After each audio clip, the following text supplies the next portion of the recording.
శబరిమలపైన అయ్యప్ప కోరినట్టుగా ఆలయ నిర్మాణాన్ని అతి వేగంగా జరిపించాడు రాజశేఖర మహారాజు.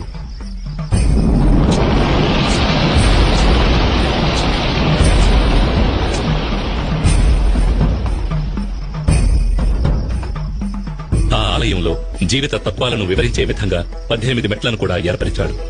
ఈ 18 పవిత్రమైన మెట్లు 18 కొండలకు, 18 మంది దేవతలకు, 18 తత్వాలకు ఆనవాలుగా ఉన్నాయి. 18 కొండలైన ఇంటిపారమల, కాళేకట్టిమల, పుదుచ్చేరిమల, కరిమల, తలైపారామల, దేవరమల, శ్రీపాదమల, మైలాడుమల, మాతంగమల, కాల్కిమల, చిట్రంబలమల, సుందరమల, నాగాంబలమల, గౌండమల, నిలకల్మల, నీలిమల, పొన్నాంబలమల, శబరిమల వంటి కొండలను 18 మంది దేవతలైన వినాయకుడు, శివుడు, పార్వతి, కుమారస్వామి, బ్రహ్మ, విష్ణు, రంగనాథుడు, కాళి, యముడు, సూర్యుడు, చంద్రుడు, కుజుడు, బుధుడు, బృహస్పతి, శుక్రుడు, శనీశ్వరుడు, రాహువు, కేతువు అనే దేవతలను 18 తత్వాలైన చూడడం, వినడం, సువాసన, రుచి, స్పర్శ, కామం, దురాశ, క్రోధం, లోభం, మోహం, మదం, మాత్సర్యం, డాంబికం, సాత్వికం, రాజసం, తామసం, విద్య, అవిద్య వంటి గుణాలను తెలియజెప్పే విధంగా స్వామి తత్వాధీనుడై ఉన్నాడని తెలియజెప్పడమే ఈ 18 మెట్ల ఉద్దేశం.